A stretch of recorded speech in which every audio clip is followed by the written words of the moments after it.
Well, he's done it again, boys. Fabio Wardley stops Joseph Parker in the 11th round in an absolute war. It was a back and forth fight. Both men gave it everything. I knew it'd be good, but I didn't expect it to be that good. My God, that was sensational. Wardley, as always, was down on the cards. One judge had it level. The other two had Parker winning by 6 rounds and by 2 rounds. So he does it again. I mean, I don't know how he does it.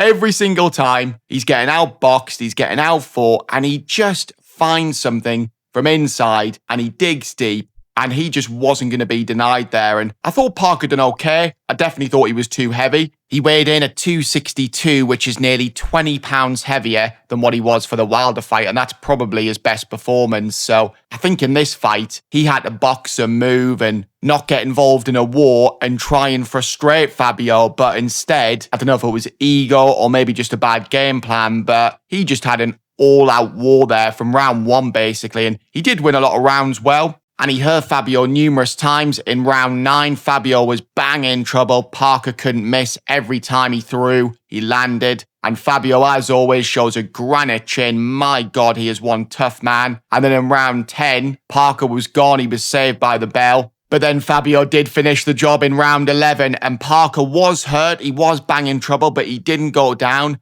And yet again, Howard Foster has to stop the fight early. What is that moron's problem? Why is he still refereeing? He does this every time. And I do think Fabio was on the verge of stopping Parker there, but we'll never know. And in a fight of this magnitude, which is basically a final eliminator to face Usyk for all of the marbles, we all know how tough Joseph Parker is. He is still in the fight. He is still up on the cards. And you stop it because he's buzzed. And that's what he was. He was hurt, but he wasn't knocked out on his feet. And that is so harsh. I think it's harsh on Fabio as well as Parker, because I think he would have got a clinical knockout there. But instead, there's always going to be that question mark. So that was really disappointing. And thank God Howard Foster never refereed Fury Wilder 1 or Fury Wilder 3, because we would have been robbed there of 2 unbelievable fights. But yeah, buzzing for Fabio. What a win. Everybody writ him off, to be fair. It was one of the few predictions I got right. I did say as well that 5-1 for Fabio to win via knockout was an unbelievable bet. You could even get as big as 7-1 with Bet Victor.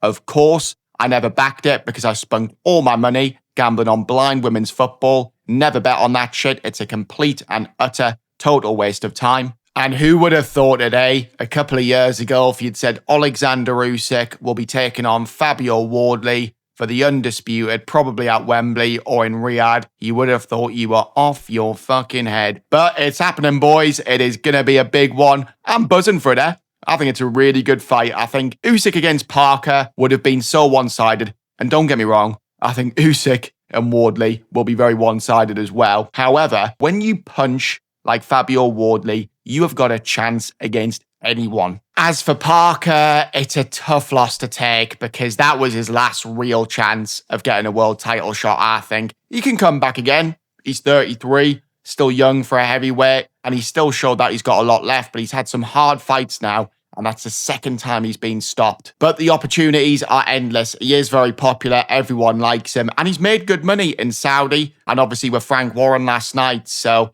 I think he can come back if he wants. And for me, I'd still really like to see Parker against Dubois. I know they were meant to fight in February. They're both coming off stoppage losses now. Dubois needs an opponent, and it will be a case of whoever loses this, it's going to be really hard to come back from, but you win and you're back up there and you can get another really big opportunity. So I'd still love to see that fight. They're both with Frank Warren. It probably won't happen, but let's see. Good luck to Parker anyway. And I tell you what, Frank Warren is a lucky man that main event was as good as what it was, because that undercard was absolute dog shit. What a complete and utter con that being on pay-per-view. My God, it was awful. And I can guarantee you the pay-per-view numbers would have bombed, and I hope they did, because them putting that on pay-per-view is a disgrace. And I really like Frank Warren, I like Queensbury, but that was a big mistake.